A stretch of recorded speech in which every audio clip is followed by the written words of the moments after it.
Views and opinions expressed on Talkback are not those of the staff, management, or advertisers. Well, we have County Attorney Jason Marks, Deputy County Attorney Jason Marks on the phone. I didn't want to give you a free promotion there while the boss was while the boss was away, but it's been a pretty busy week. It sounds like for Missoula County Attorney's Office. Yeah, we didn't have that many cases as far as these things go. I mean, we filed 10 new felony cases this week, which is, I guess, maybe a little below average. However, the ones we did have, we had a number of very serious matters, and obviously we've been very involved in the shooting, exchange of gunfire case with Lloyd Barris. So that's consumed a fair amount of time this week. Yeah, is there any more that you can tell us about that case? Only that I understand Broadwater County is filing charges related to the death of Deputy Moore. They were going to either file them yesterday or today, so I expect there'll be some new developments there. But beyond that, there's nothing I can comment on. Can you comment a little bit about how the different counties have to deal with a case like this, where you have, actions taken in multiple counties? And then, obviously, you have county attorneys and offices with criminal complaints spread across Montana here. How does Missoula work with those other counties? Well, County Attorney Pabst, I know, made some phone calls to other county attorneys trying to decide the best way to handle this. And the initial plan was that we would handle all charges relating to the matters from essentially Butte on to here, which is why we charged a couple counts related to matters that happened in Granite County. And then Broadwater County was going to be charging the incident in the death of Deputy Moore. We will be probably revisiting that and trying to decide the best way to go forward sometime next week, but that's the kind of initial plan. Okay. Aside from that, obviously a huge issue for the county and for the state of Montana as a whole with the loss of that officer, the deputy, Mr. Moore. What other issues has the county dealt with that have kept things busy? We had a number of very serious assault cases this week, which is obviously very unfortunate. We had a couple of very serious domestic violence cases, one involving a handgun, another one pretty serious strangulation, and then we also had a stabbing where we charged Nathaniel Bird with stabbing another man in the neck. So it's been a significant week for violent crime here. All right. Well, hey, hopefully you don't have too busy of a week next week, and have a great weekend, okay? All right. You too. Take care. All right. Thanks for calling in, and we're going to go to a quick break. When we get back, we have a great guest, Mark Mills. He's from the Manhattan Institute, and he'll be chatting a little bit about energy, our electrical grid, the history of how our technology in the U.S. got together, a whole bunch of stuff. So we expect lots of phone calls. Give us a call at 721-1290. You can get in and ask a question or posit your opinion on the issue. One of the things that popped up on my radar that Mark wrote recently, and we'll post it on our Facebook page, dealt with some of the insecurity in our electrical grid now that we're integrating more technology like the Internet into some of our services. So we'll get to that right after a quick break. More Talkback on the way. For over 100 years, Cadillac has helped drive the future of innovation. In 1912, Cadillac drove the invention of the electric starter. There have been many more innovations since, bringing us to the Cadillac we have today. At Carl Tyler Cadillac, we drive innovation too. That is why we are proud to offer a full lineup of Cadillac models. Stop by Carl Tyler Cadillac today or visit us online at carltylercadillac.com. All it takes is a willingness to dare. Dare greatly at Carl Tyler Cadillac. Rob Quist isn't telling the truth. First, Quist lied about his 16-year trail of unpaid taxes and debts. Then he lied about being a Montana hunter. But state records show Quist hasn't had a hunting license for over 16 years. Quist lied again to avoid paying taxes on a rental property he owns. Now, he's lying about Greg Gianforte with dishonest attacks the Billings Gazette calls wrong. Rob Quist doesn't tell the truth, doesn't have Montana values. The truth is, Greg Gianforte opposes a sales tax. As a successful businessman who created 500 Montana jobs, Gianforte will fight to protect Montana taxpayers. I oppose any new taxes. To get our budget balanced, the first thing we need to do is stop taxing the people so we can get our economy going. I will oppose any new taxes. I'm Greg Gianforte, candidate for Congress, and I approve this message. Paid for by Greg for Montana. Dave Smith's Grand Slam sales event is on now. Our bases are loaded with over 1,000 new Chevys, GMCs, and Buicks. Dave Smith is ready to make you a home run deal during our annual Grand Slam sales event. Shop Dave Smith and find out why we have been the Northwest's largest GM dealer since 1994. Experience hassle-free buying. Enter to win a new 2017 Chevy Silverado 1500. DaveSmiths.com. 800-635-8000. Hassle-free buying is the customer's decision to buy without the hassle of negotiation.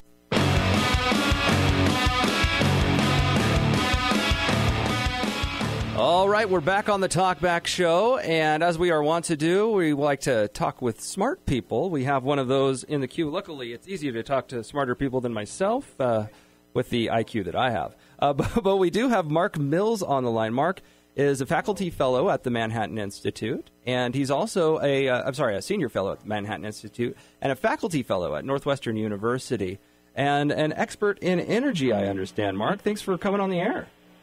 Pleasure to be on. Tell us a little bit about your background and specialties.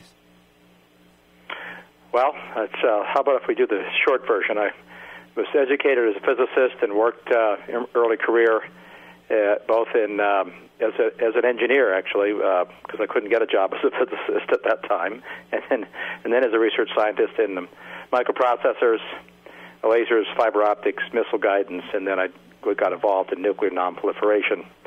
Spent a stint in the first term of the Reagan White House Science Office on energy issues and nonproliferation and of course, missile defense. And then from there, migrated to a variety of other activities, perhaps most relevant here. It's a lot of my research and business has been about forecasting technologies in general, mostly computing-related technologies and energy technologies. And also I've been involved in a technology venture capital, a boutique venture fund. Wow, so the short version of your background is like more than 2 minutes long. That's great. I'm curious. That's the best I can do it. Well, I've been around a few years. That's the problem. Well, with that legacy in the energy industry, you've been able to watch things kind of progress. And I was reading a story you wrote, or an article you wrote the other day about how it was basically a tale of two cities about the planned energy control by Carter and what actually happened. I was hoping maybe you could start by breaking that down for us. Sure. Well, it's kind of an interesting year. 2017 is the 40th anniversary of the Manhattan Institute that I'm affiliated with. It's also the 40th anniversary of the creation of the Department of Energy by President Jimmy Carter. So, it's a kind of interesting combination. Think about what's happened in those 40 years. And as many people may or may not know, the Department of Energy was created in 1977 because of the oil shock of 1973 and 74, where the Arab states, and particularly Saudi Arabia, embargoed shipments to the United States. That was, by the way, in retaliation for the United States at that time resupplying the Israeli army in the Arab-Israeli war when the Arab nations formed a coalition to try to push to attack Israel on the and push them into the Mediterranean. The Russian government, the Soviet government at that time, was backing the Arab states, and so the Saudis, in retaliation for then President Nixon supporting the Israeli army, cut off our oil supply. So oil prices went up 300% overnight, and then another big jump shortly after, so a 400% increase in oil prices. Shocked the world, shocked the United States, caused a recession, and directly led to the formation of the Department of Energy, which had a mission. Getting to my point here, its mission you could summarize really kind of simply. The goal was to spend lots of money, and they spent a lot of money, to conserve oil or replace oil. That was the goal. I mean, that's been their goal for 40 years. So the real question is, 40 years later, how have they done? And what does the score sheet look like? I think they've got the spending money part down, right? Well, by my count, they've spent something like $500 billion in that pursuit of those goals of non-oil, non-gas energy in those 4 decades. So here's where we are. These 4 decades later, the United States uses about 140% more oil than we did then. Oil is used for more than 95% of all transportation then and now. Actually, then it was 98%, so we've managed to chip away a few percentage points. The consumption of electricity, which was something else the Department of Energy has always sought to stop increasing, that's gone up 200% since then. If we think about it globally, the world gets about 85% of all of its energy from hydrocarbons. That's oil, coal, and gas. In America, about the same, despite all that spending. So it's gone down a little bit. There's more solar arrays and more wind turbines now than there were 40 years ago, for sure. But they've gone from, let's just put the numbers out so people can understand the difference between enthusiastic media reporting about big growth in solar and wind versus what the numbers actually are. So when the Department of Energy was created 40 years ago, there was essentially no solar energy contributing to America's electricity supply. Now solar panels contribute to 0.15% of America's energy, not even 0.5%. And wind turbines have done much better. We got lots more wind turbines. They now contribute just about 2% of America's energy supply, not electricity supply, overall energy supply. So we've spent hundreds of billions of dollars, built lots of stuff, and the United States and the world is still utterly and completely dependent for its economy and for trade and transport, for everything, on hydrocarbons. Now, Mark, when you say that, I hear stories, utopian, idealistic stories maybe, but I hear stories that countries like Germany are making the switch, that they're going to be or are on a quick path to dominantly, quote-unquote, green energy. Well, this is the challenge between stories and facts. That certainly Germany has spent a lot of money on wind turbines and solar arrays. There's no disputing that. So what they've also had to do is build more coal-fired power plants. And Germany is still primarily dependent on a combination of oil and gas and coal for its electric supply and energy supply at large. Its cars are just like ours, more than 90% powered by 95% in their case by oil. Airplanes are all powered by oil. What they have managed to do is cause the average cost of electricity in Germany to go up 300%. 300%? 300%. So electricity in Germany is more than threefold more expensive than in America.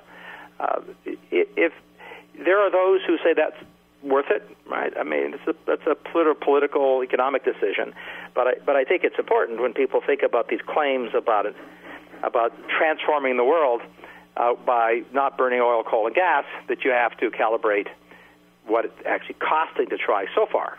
Right. And energy cost, it seems like it falls disproportionately on the poor, right? I mean, everybody needs energy.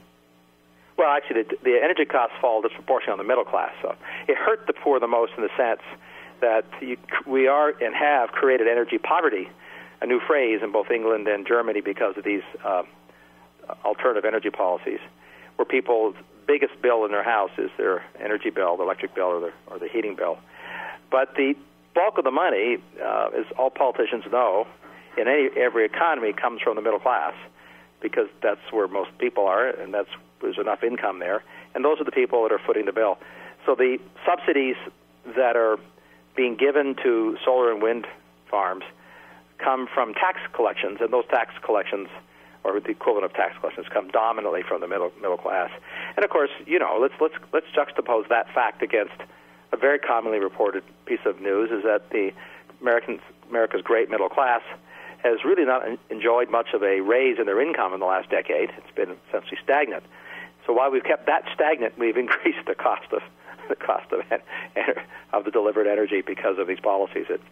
I just don't think it's a great idea personally, but that's an opinion as opposed to a fact. Now, when it comes to your opinion, or maybe you can get a fact on this one, do you know how much extra our energy costs in America because of some of the subsidies and programs we have here?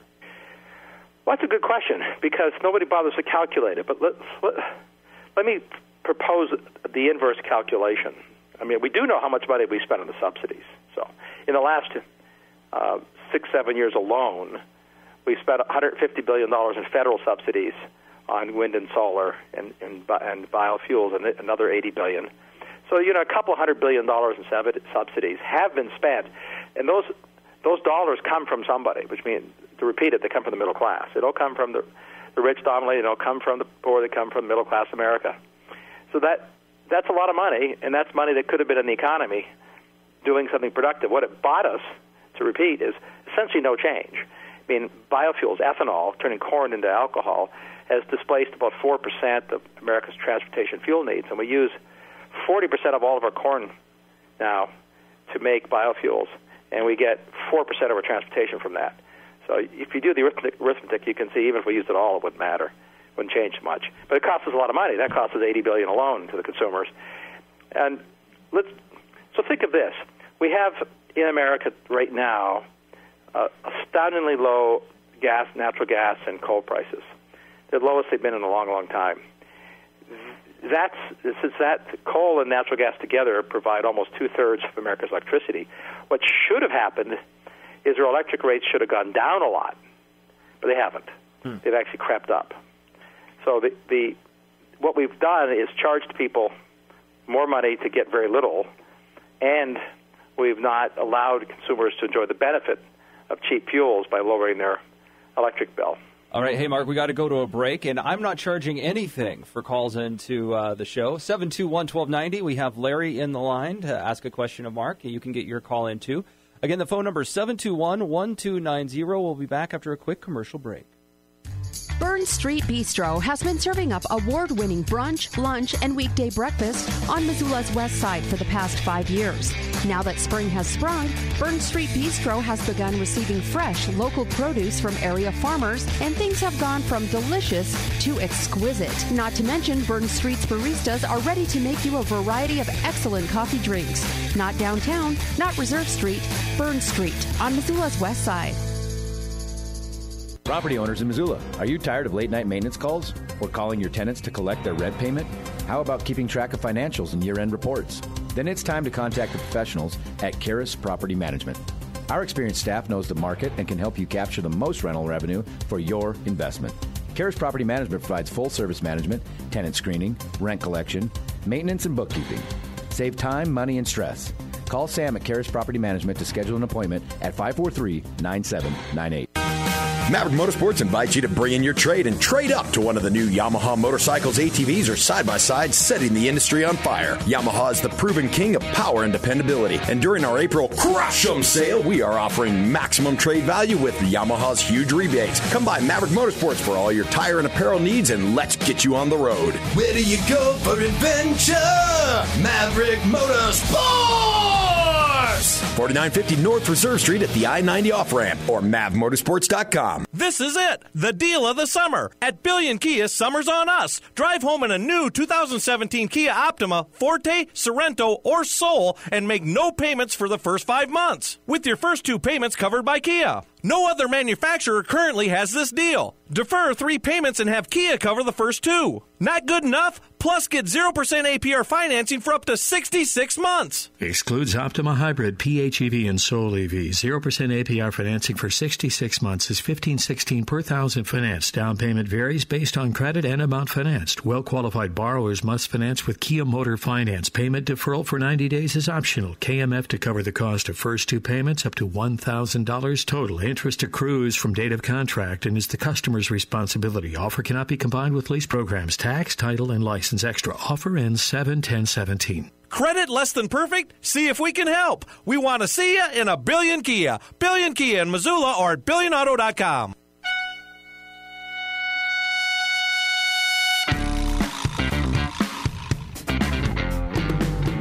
All right, back on the Talkback Show, ready to take your calls. We're going to start off with a call from Larry. Larry, thanks so much for calling on. You're on the air with Mark Mills. Okay. We were in Australia earlier this spring, and one of the unforeseen consequences of, I think it was in South Australia, where they had shifted to all wind and solar power on their grid. And many of the companies in Australia, especially auto companies, were pulling out and closing down. And one of the reasons they gave for that was the lack of consistent firming power when their wind wasn't blowing and the sun wasn't shining and they couldn't run their plants. So thousands of people were losing their jobs because of that.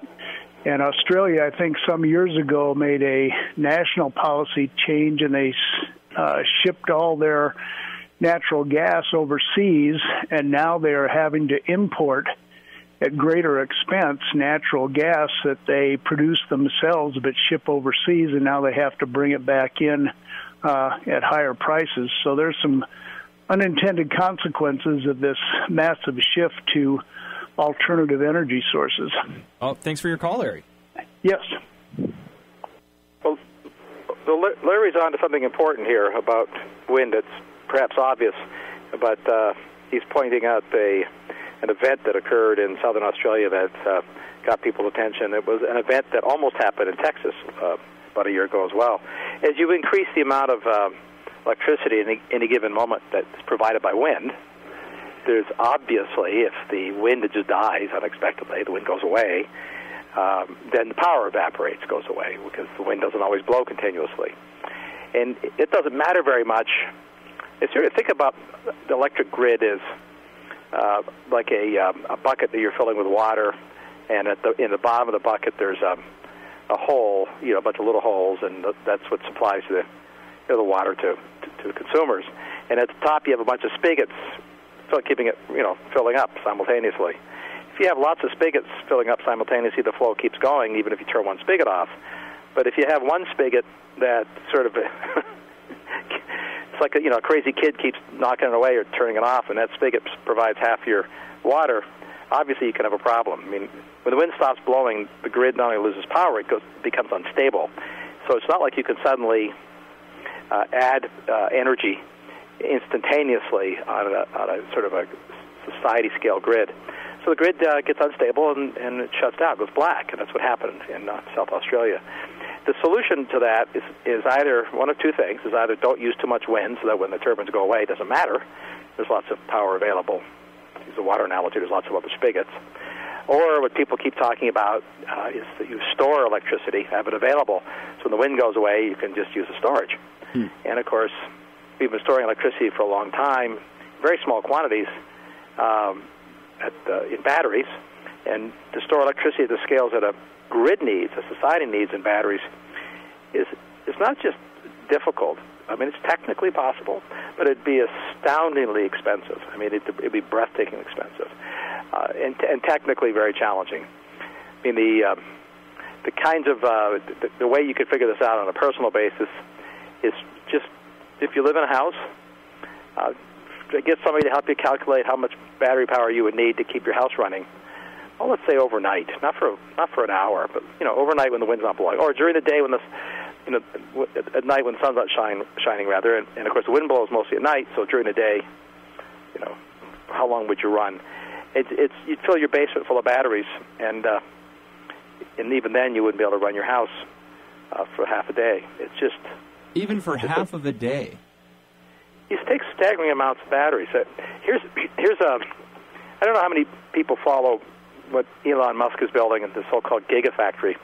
Yeah, I've read about it. I've seen some of his battery walls that he's generated. Yeah, exactly. So he's building the world's biggest battery factory up in Nevada, just not too far from you guys.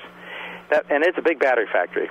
In fact, when it's operating, if it operates at full level, it will produce more batteries than all the rest of the lithium battery factories combined. I mean, it's one big factory. It's a big honker. So that's a lot of batteries.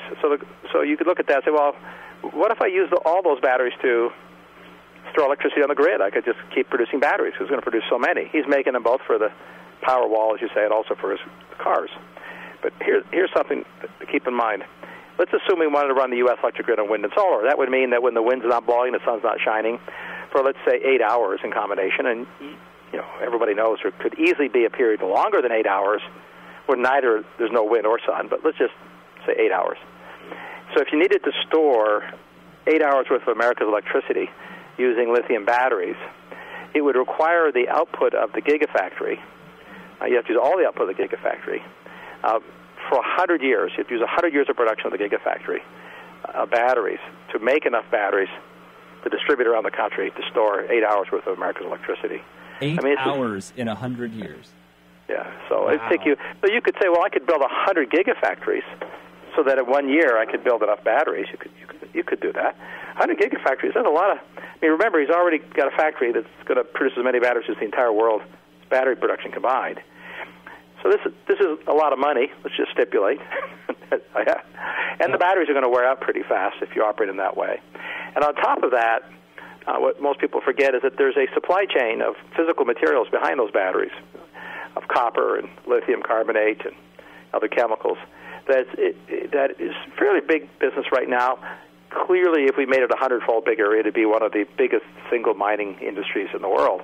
I mean, I think what is a challenge in energy domains is most people who make recommendations who are otherwise serious actually don't have a good arithmetical sense of the scale of how much energy society uses. Huh, interesting. We have to adjust our arithmetical sense to the scale of my commercial breaks, which is every 2 minutes. And I'm a little bit over the time here, so I'm going to hit this quick break. When we get back, we've got calls from Mike and Hunter, and we'll take those right after this quick break.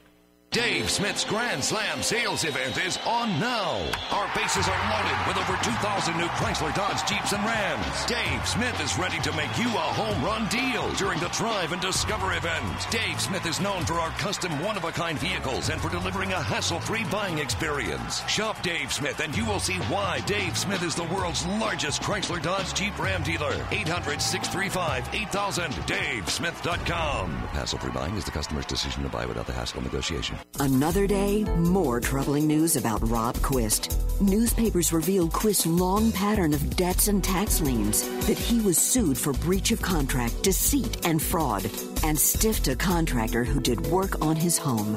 Now new reports say Quist failed to report nearly $60,000 in income and may have lied about a rental property to avoid taxes. Montana can't trust Quist on ethics. And on issues, Quist is as liberal as Nancy Pelosi. Sanctuary cities, government health care, devastating military cuts. Quist and Pelosi support them all. Quist tries to trick us, posing with a gun in ads, but hasn't had a hunting or fishing license in at least 16 years. Liberal Rob Quist may look like Montana, but he doesn't share our values. Paid for by Congressional Leadership Fund and not authorized by any candidate or candidates committee.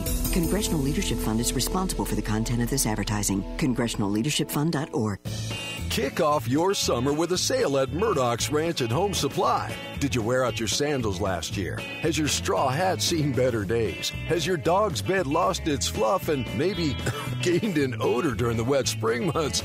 Does your lawn look more shabby than chic? One stop at Murdoch's and you'll be back in business ready for summer. It's Murdoch's Kick Off Your Summer Sale, going on now through Tuesday. Shop at your local Murdoch's and Murdoch's.com today.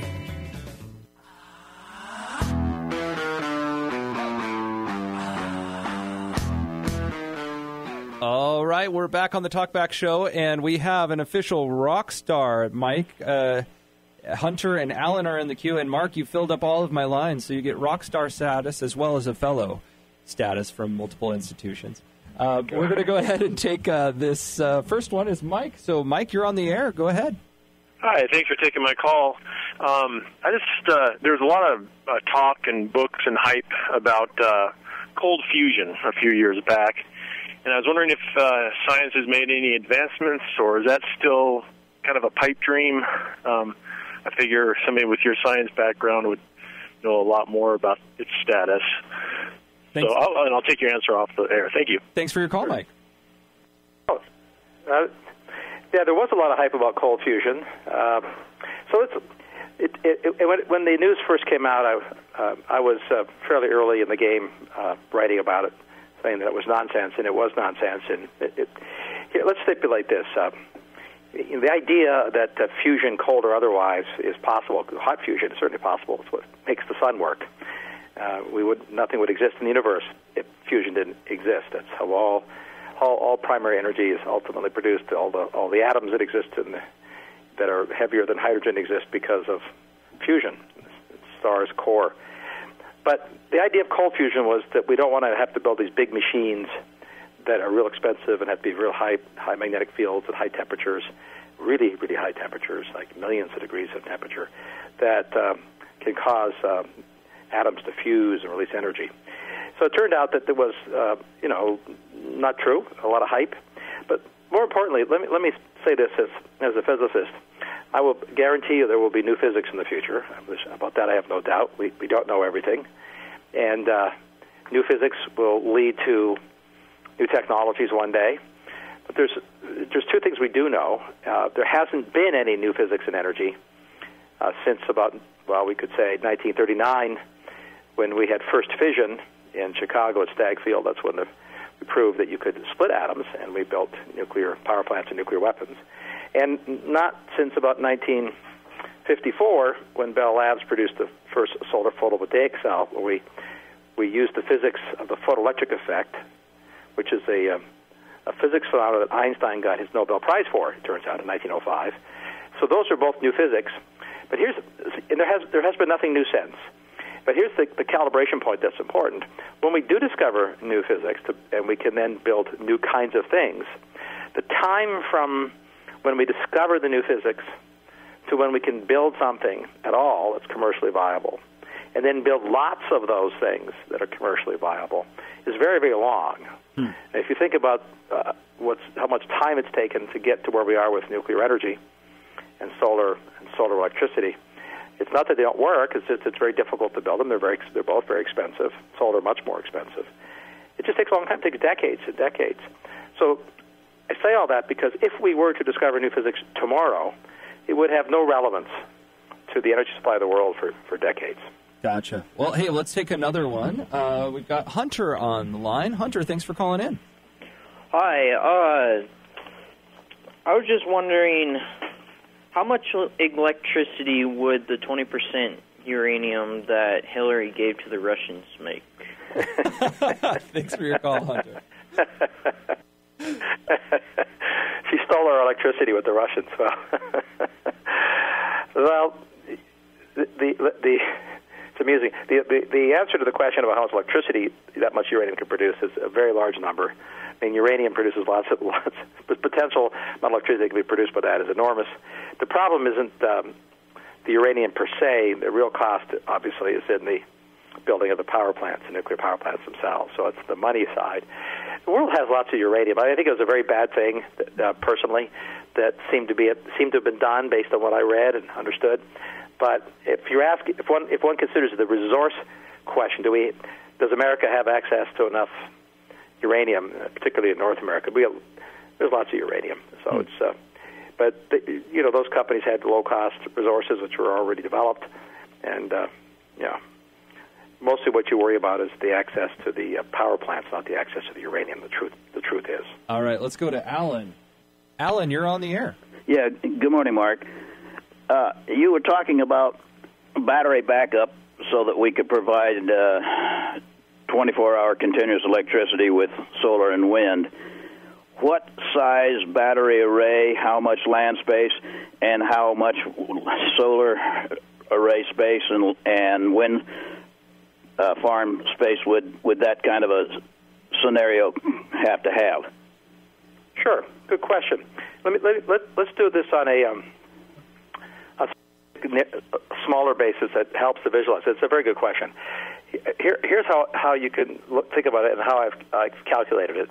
If you think about the one fuel path, which is building a wind turbine, powering batteries and using the batteries to run the house. The other path, or run a car for that matter, and the other path is to build a shale rig, an oil rig, and drill for oil, or gas, but oil in these shale fields.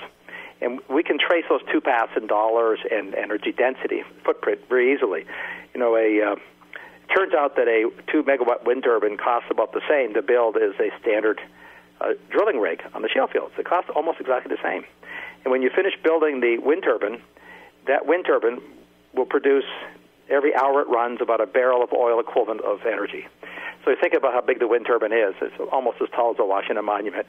And every hour it operates, that it is operating, it produces about 1 barrel of oil equivalent of energy. And then you have to store that energy in a battery. To store a barrel of oil equivalent of electricity from that wind turbine, you need 200,000 pounds of Tesla batteries, Tesla car batteries. So the battery pack that's in one Tesla car, if I stack all the batteries up, not the cars, I have 200,000 pounds of them, which is a pretty big physical footprint. Fill up a large room, obviously.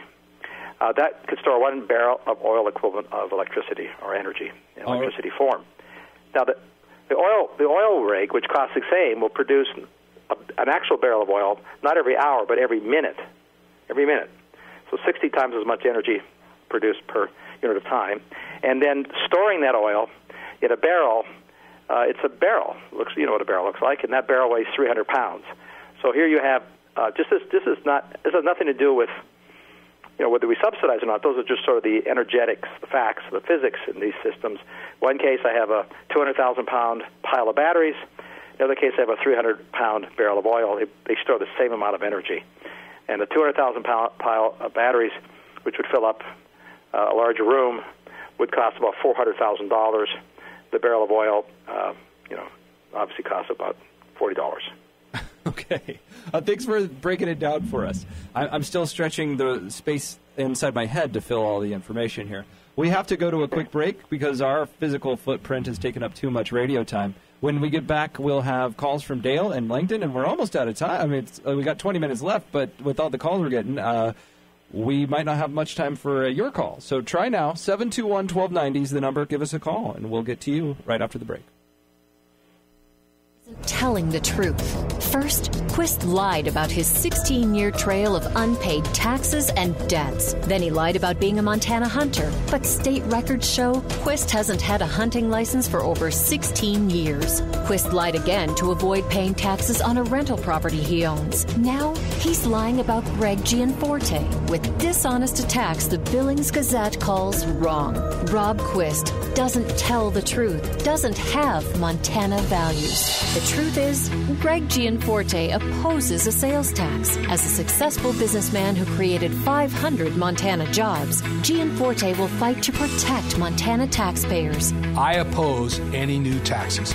To get our budget balanced, the first thing we need to do is stop taxing the people so we can get our economy going. I will oppose any new taxes. I'm Greg Gianforte, candidate for Congress, and I approve this message. Paid for by Greg for Montana. Are you tired of having an unclean work environment? Or are you tired of cleaning your office yourself? If so, call Jack's Clean Team today. Jack's is a locally owned and operated commercial cleaning service, making sure your business environment is clean and efficient. Studies show that having a clean business can not only improve employee productivity, but also bring more customers to you. So, call Jack's Clean Team today at 406-459-6362. Again, 406-459-6362.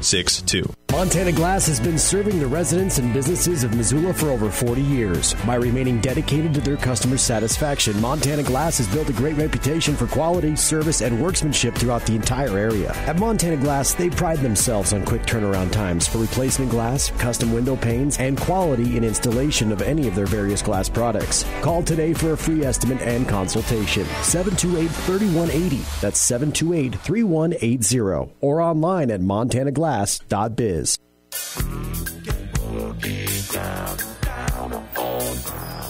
All right, we're back on the Talkback Show talking about wind, fire, and whatever else you want to talk about, energy in general with Mark Mills.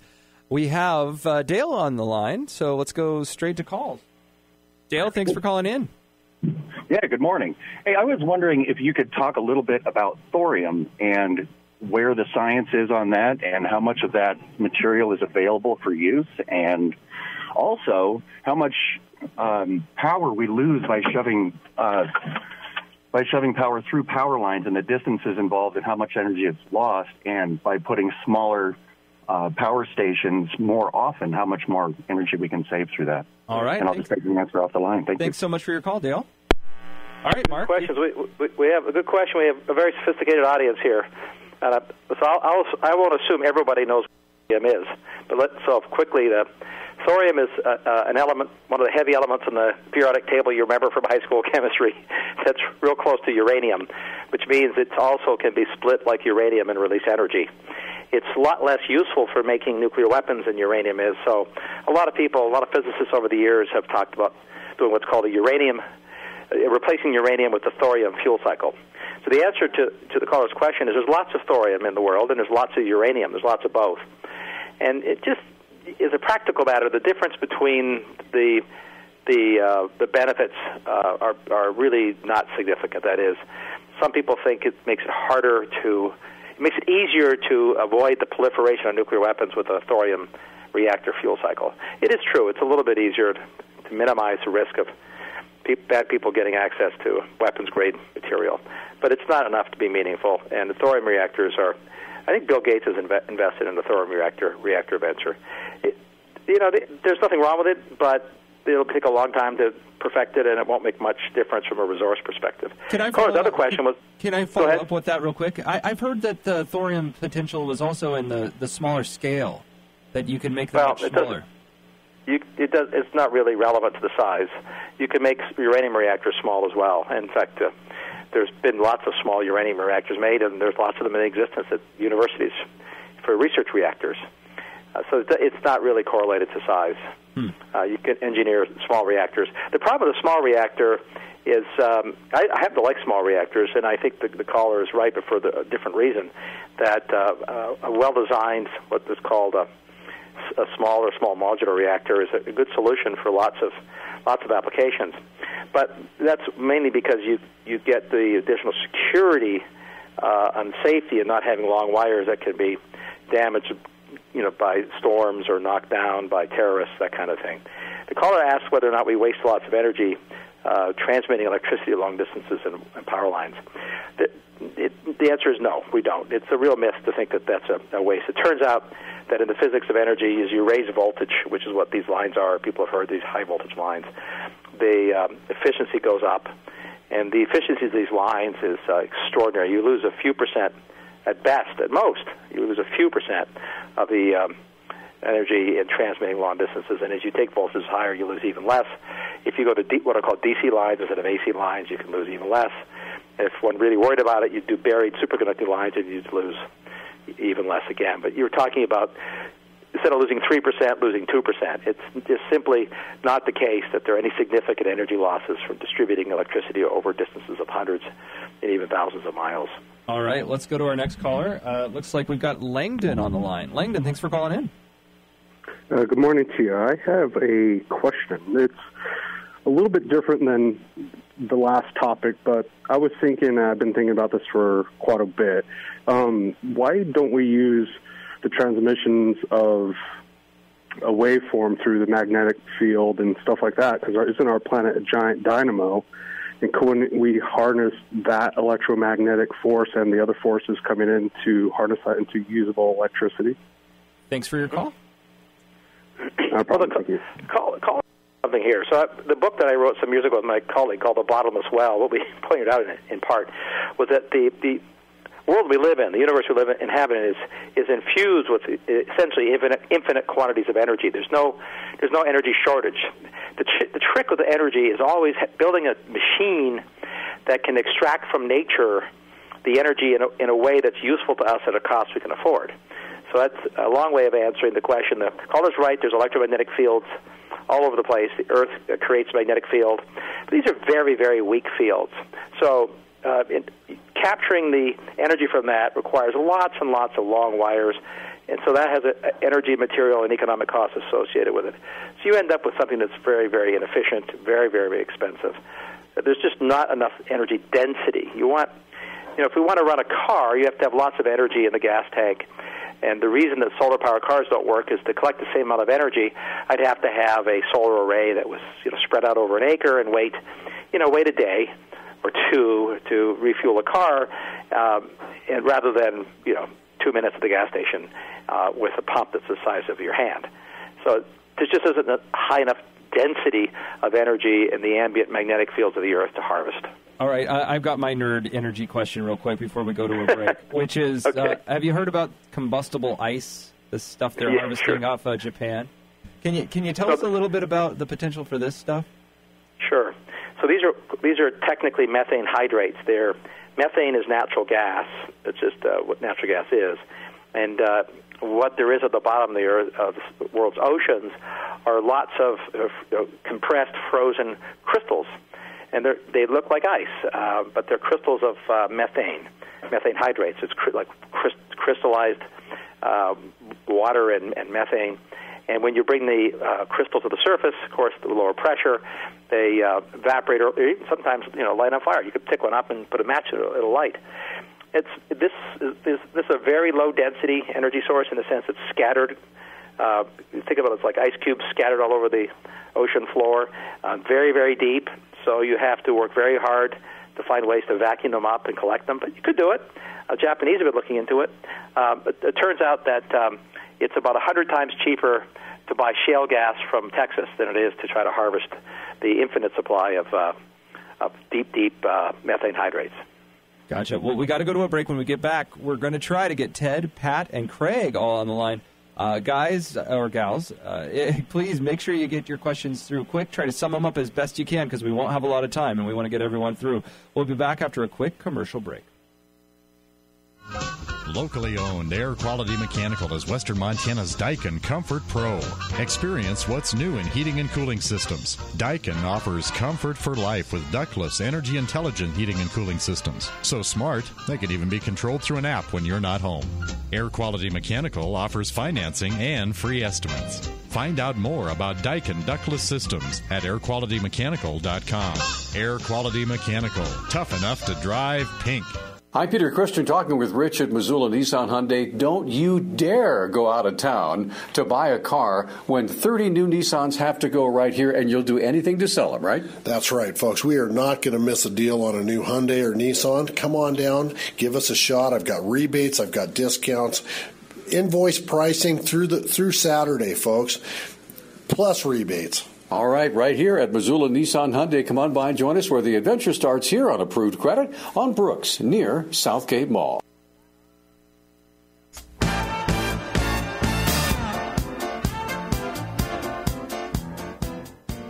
We are back on the Talkback Show with Mark Mills for just a few more minutes. We're going to try to take as many calls as we can, starting with Ted. Ted, you're up. Good morning, Mark. Morning. I'm just wondering if you buy into the decomposed dinosaur effect theory, or if you believe that the Earth grows oil naturally. And I think by changing the narrative from burning dead animals and trees and whatnot, that we are burning organic, all natural organic oil. Thank you. I'll take my call up there. All right. Thanks for that earthy moment. All right. Let's move on to Mark. Very good question. The question of oil and gas primarily from melted down dinosaurs or not, or whether they're natural processes in the Earth, is answered in part by the fact that on the moons of Jupiter and Saturn, it rains natural gas and there are oceans of liquefied natural gas. And the last I checked, dinosaurs didn't have space travel and fly there to die and get melted down into oil and gas.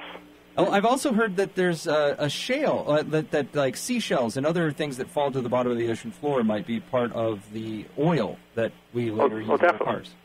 Yeah, there's definitely, I think, both what's called biogenic, biologically origined, and non-biologically origined hydrocarbons. Your caller's also right about this word fossil fuels. I actually never used the word. You didn't hear me use it today. I talk about hydrocarbons. Oil, coal, and gas are hydrocarbons. Gotcha. All right, well, let's see what Pat calls them here in a second. Pat, thanks so much for calling in. Yeah, hey, I'm out and about and thought I could pull up something on the internet. Wasn't able to. Just got a really quick comment on the whole solar energy proposition in Montana. And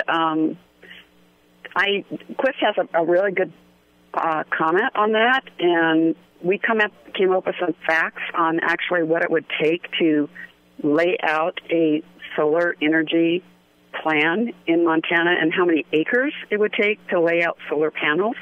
And it's like somewhere around 54 acres to lay out just the panels alone. And then there's a whole lot of data on what it would do to a lot of the ecology, the birds and everything else that it would affect. So there's a whole lot more to this that he hasn't even started to even put into the equation on how it would affect things. So just wanted to throw that out there. And if you've got time, I'd like to announce an event that we're doing in Hamilton. If you've got time for that? Real quick. Okay. We're doing a free access rides across public lands with Greg Gianforte, courtesy of Poetry in Motion with our representative, Teresa Manzella.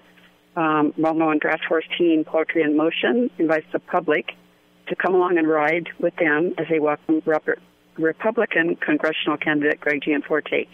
Free access to a barbecue lunch, traveling on public lands without gas or sales tax. This coming Tuesday, May 23rd, 12 to 3. Thanks so much for Love your time. to have you guys join us. All right, and it looks like my next person in the queue wants to do a quick teaser for a healthcare rally. Real Hey, quick, John. Sue. Yeah. Thanks so much. Yeah, this Sunday from 1 to 3, standing together for healthcare that works for all of us.